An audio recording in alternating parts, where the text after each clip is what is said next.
میرے اعمال کی اصلاح کرم سے کر دے۔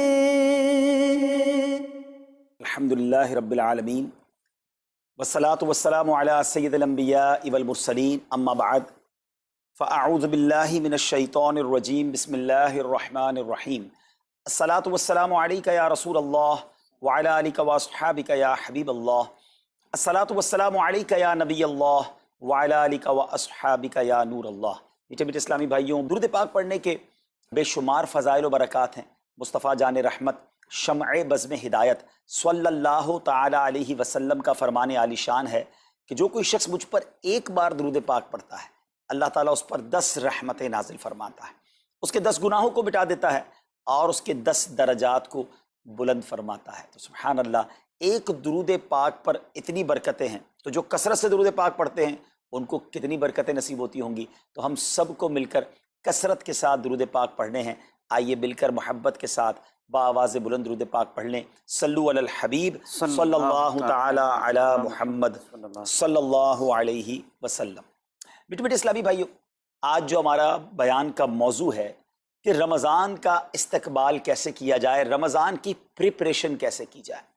دیکھیں، ہمارے گھر پہ جب کوئی مہمان آتا ہے ہم اس کی تیاری کرتے ہیں، اس کے لیے ہم ایک اچھی یوں سمجھیے کہ پریپریشن کرتے ہیں، اور جیسا مہمان ویسی تیاری۔ جس کے لیے دل میں زیادہ محبت ہوتی ہے اس کے لیے ہم زیادہ تیاری کرتے ہیں۔ تو اب ذرا آپ سوچئے کہ ایسا مہمان جو ہماری مغفرت کروانے آ رہا ہے، ایسا مہمان جو ہمیں بخشوانے آ رہا ہے، تو پھر ہمیں اس کے لیے کتنی کوشش کرنی چاہیے۔ تو آج یہاں پر جو ہم حاضر ہوئے ہیں، اللہ کرے کہ ہم رمضان کا صحیح معنوں میں استقبال کرنے میں کامیاب ہو جائیں۔ رمضان اللہ کا احسان ہے۔ رمضان کی اہمیت کو سمجھنے کے لیے یہی کافی ہے کہ پیارے آقا علیہ الصلوۃ والسلام فرماتے ہیں کہ اگر میری امت کو معلوم ہوتا کہ رمضان کیا ہے تو وہ تمنا کرتے کہ سارا سال ہی رمضان ہو۔ سبحان اللہ۔ مولا علی شیر خدا کرم اللہ تعالی وجہ الکریم کا یہ قول کتنا نرالا ہے۔ آپ فرماتے ہیں اگر اللہ تبارک و تعالیٰ کو اس امت کو عذاب دینا ہوتا تو اس امت کو رمضان اور سورہ اخلاص عطا نہ فرماتا۔ اس کا مطلب کیا ہوا کہ یہ بخشوانے، عذاب سے بچانے کے لیے آ رہا ہے، رحمتیں برسانے کے لیے آ رہا ہے۔ کاروباری لوگ بھی مجھے سن رہے ہوں گے، جس علاقے میں جس اسٹور پر کوئی ڈسکاؤنٹ ہوتا ہے، کوئی اسکیم ہوتی ہے، فائدہ ہوتا ہے، ہم ادھر پہنچ جاتے ہیں۔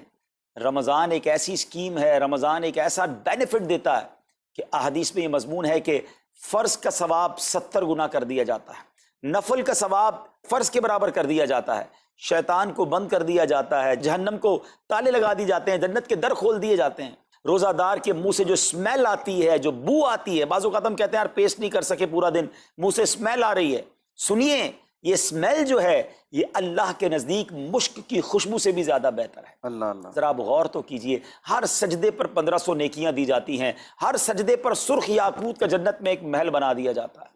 اتنی نیکیاں، پھر وہ کتنا بد نصیب ہے جو رمضان میں بھی عبادت نہ کرے، رمضان میں بھی اللہ کو راضی کرنے میں کامیاب نہ ہو۔ روزانہ افطار کے وقت 10 لاکھ گناہگار بخش دیے جائیں، اور جناب ہر جمعے کو جب رمضان میں جمعہ آئے تو ہر لمحے 10 لاکھ گناہگار بخشے جائیں، تو کروڑوں اربوں لوگوں کی بخشش گویا رمضان میں ہونی ہے۔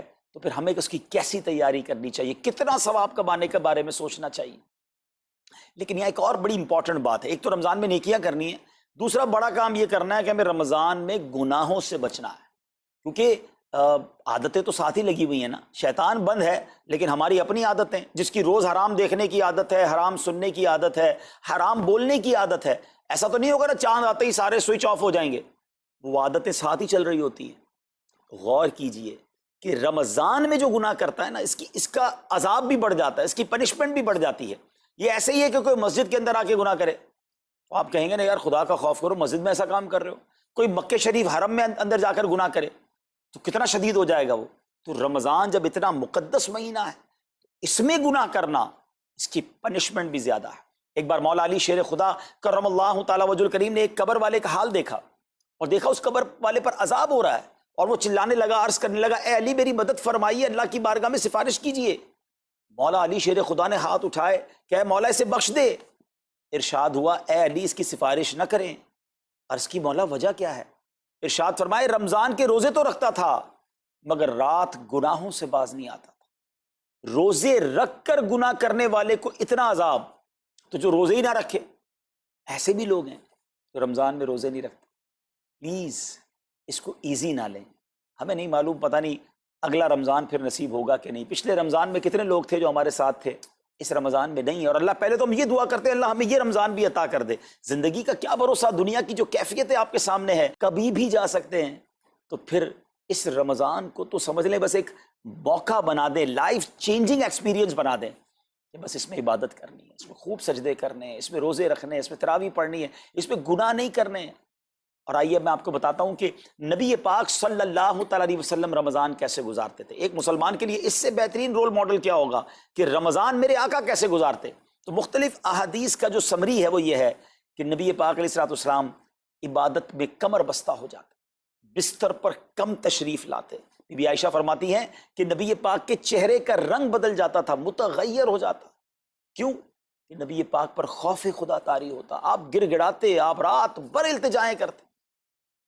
میرے آقا رو رو کر دعاؤں میں رمضان گزارے، چہرے کا رنگ بدل جائے. اور یہاں کچھ لوگ تو وہ ہیں کہ جن کا وزن ہی بڑھ جاتا ہے رمضان میں. اتنا کھانا کھانا ہے، سحری میں زیادہ کھانا ہے کہ سارا دن بھوکا رہنا ہے، افطار میں اس لیے زیادہ کھانا ہے کہ پورا دن بھوکا رہے تھے، پھر رات کو 2-3 بار مزید کھانا ہے کیونکہ کل روزہ رکھنا ہے. تو رمضان فوڈ فیسٹیول نہیں ہے، رمضان عبادت کے لیے آیا ہے. لوگ تیاری کر رہے ہوں گے بھی رمضان کی، وہ کیا کر رہے ہوں گے کہ افطار میں کیا پکانا ہے، سحری میں کیا پکانا ہے، کون سا آئٹم شارٹ ہے. نہیں میرے بیچ اسلامی بات، یہ جو بھوک کا احساس ہے نا روزے میں، اس کی حکمت علماء نے بیان کی ہے کہ بھوک غربت کا احساس دلاتی ہے، فقیری کا احساس دلاتی ہے، بندے کا غرور تکبر بیٹھ جاتا ہے. کتنے نقاہت میں آ جاتے ہیں ہم، ہمت ہی نہیں ہوتی کوئی کام کرنے کی. تو یہ احساس دلاتی ہے کہ تیری اوقات کیا ہے، غریب کیسے زندگی گزارتا ہے، فقیر کیسے زندگی گزارتا ہے.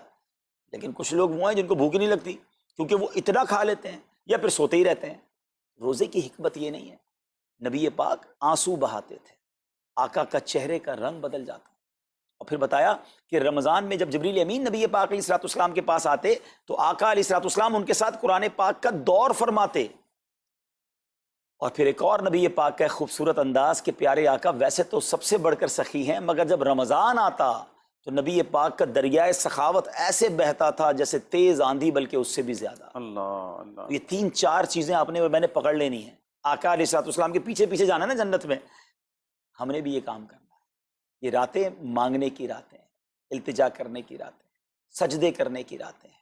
ہمیں تہجد بھی پڑھنی ہے، ہمیں انشاءاللہ نوافل بھی پڑھنے ہیں. اور کم از کم قرآن ایک بار تو پورا انڈرسٹینڈ تو کریں نا. تلاوت، ترجمہ، تفسیر کب کریں گے؟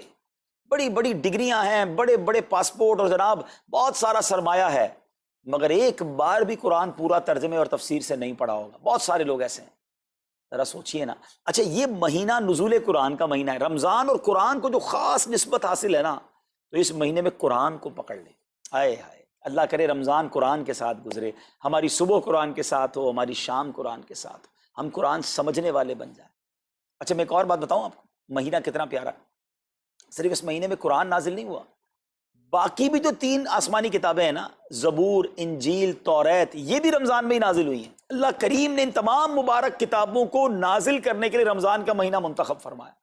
اتنا مبارک مہینہ ہے تو ہمیں خوب اس میں تلاوت قرآن کرنی. اور اب دعوت اسلامی نے کتنا آسان کر دیا، تفسیر قرآن عطا فرما دی، صراط الجنان آسان اردو میں، اور پھر جناب اس کو اپلیکیشن پر بھی دے دیا، اس کے PDF بھی جاری کر دیے، ڈاؤن لوڈ کر لیں موبائل میں.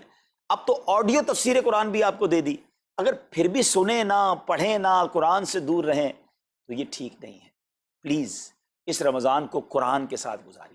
اور پھر جو نبی پاک کا جو سخاوت والا انداز ہے نا، صدقہ و خیرات کرنا، ہر سائل کو عطا فرماتے، تو یہ بھی ہمارا ایٹیٹیوڈ ہونا چاہیے کہ خوب دل کھول کر خرچ کریں. سب سے پہلے اپنی پوری زکوٰۃ ادا کریں. یہ اتنی بڑی اب بدقسمتی ہوتی جا رہی ہے.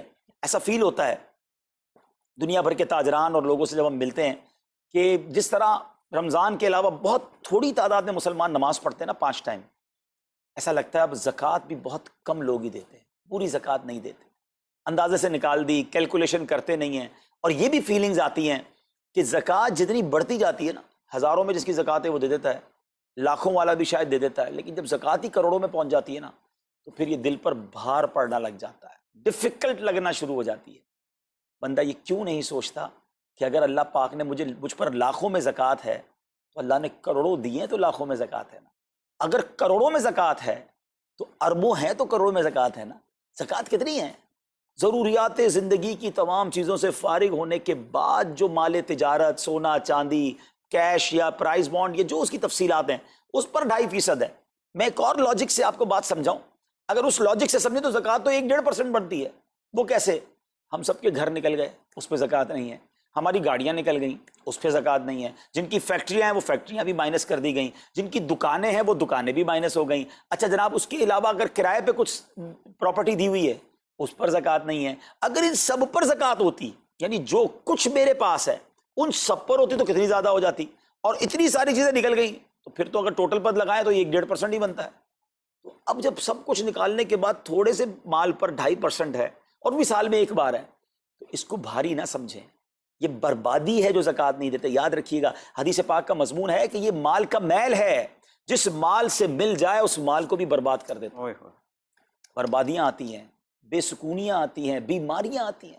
اور آگے جو دے دیتا ہے سبحان اللہ، اس کے بارے میں حدیث پاک میں آتا ہے کہ اپنی زکوٰۃ دے کر اپنے مالوں کو مضبوط قلعوں میں قید کر لو، اپنے مال کو سیکیور کریں. لوگ کہتے ہیں انشورنس ہونی چاہیے، آگ نہ لگ جائے، چوری نہ ہو جائے، ڈوب نہ جائے. اللہ کے حبیب علیہ الصلوۃ والسلام فرماتے ہیں، جس کا مضمون ہے کہ جب بندہ اللہ کی راہ میں خرچ کرتا ہے نا، تو وہ صدقہ بندے کے ہاتھ سے نکل کر اللہ کے دستے قدرت میں چلا جاتا ہے.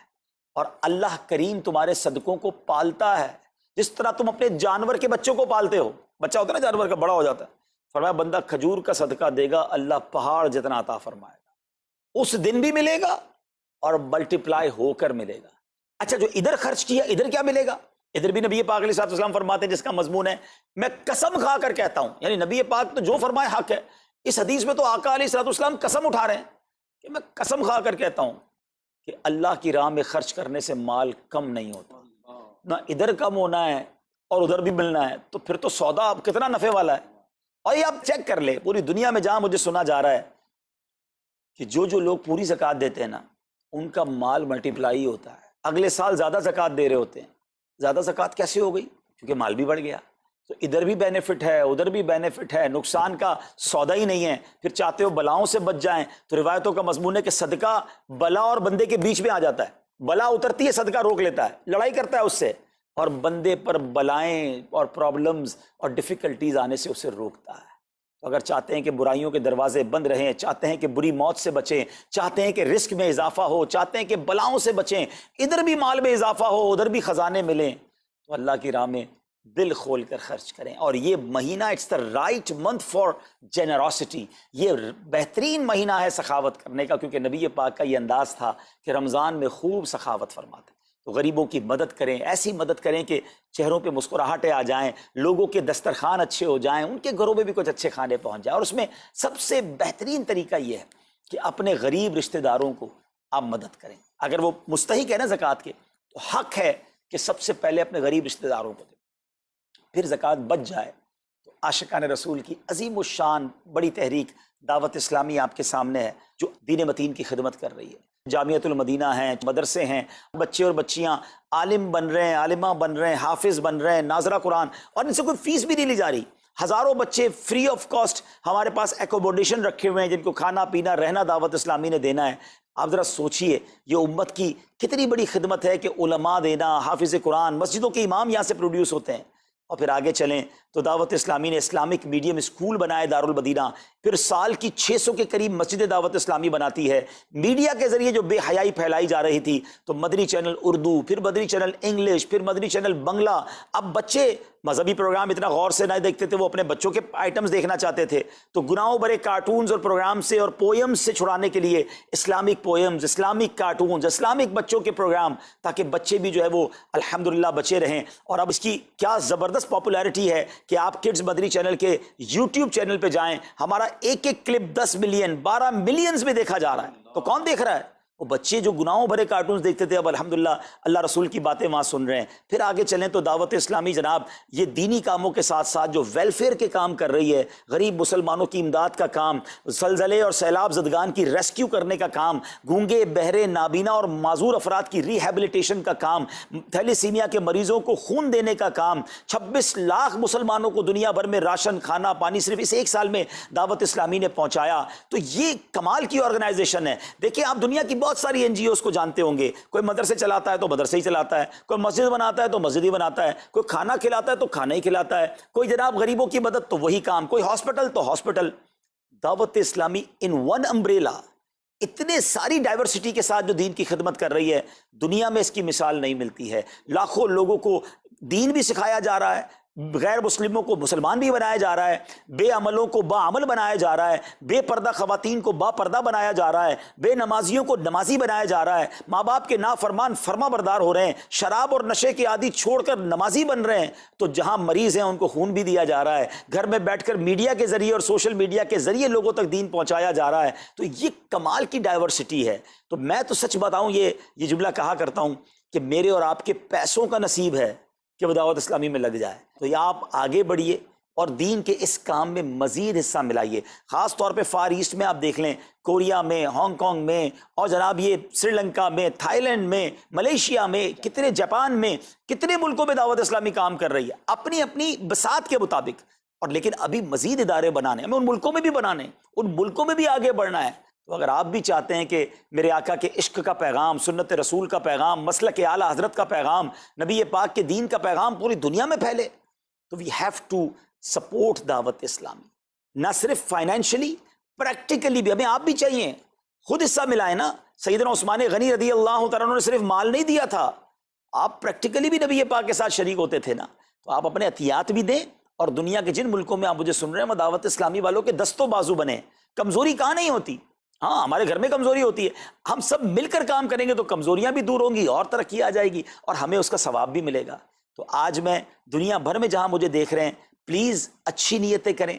اچھا ایک بات اور سن لیں، ہم بعض اوقات کیا سوچتے ہیں کہ ہمارے ملک کا خرچہ مثال کے طور پہ $20,000 ہے، وہ ہم لوگوں نے کر لیا، اب اور چندے کی کیا ضرورت ہے؟ دعوت اسلامی کسی ایک ملک کی نہیں ہے، انٹرنیشنل دعوت اسلامی کے لیے سوچیں۔ دنیا میں جہاں بھی دین کا کام ہو رہا ہے وہ میرا ہے، یہ میں اپنے ملک اور اپنی سٹی کے بارے میں سوچوں گا تو شاید میں بڑا کام نہ کر سکوں۔ آپ کو تو موقع مل رہا ہے انٹرنیشنلی مدنی کاموں میں اپنا حصہ ملائیں، تو دعوت اسلامی کو دل کھول کر سپورٹ کریں۔ ہم انشاءاللہ جتنے عطیات بڑھیں گے انشاءاللہ مزید مدنی کام بڑھانے کا ارادہ رکھتے ہیں۔ اللہ کریم اپنی بارگاہ میں ہم سب کا جمع ہونا قبول فرمائے اور دل کھول کر خرچ کرنا نصیب فرمائے، اور اس رمضان کو ہماری مغفرت کا ذریعہ بنا دے۔ اس رمضان کو نبی پاک علیہ الصلوۃ والسلام کے نقش قدم کے مطابق چل کر گزارنے کی توفیق عطا فرمائے۔ صلو علی الحبیب صلی اللہ تعالی علی محمد صلی اللہ علیہ وسلم۔ میرے اعمال کی اصلاح کرم سے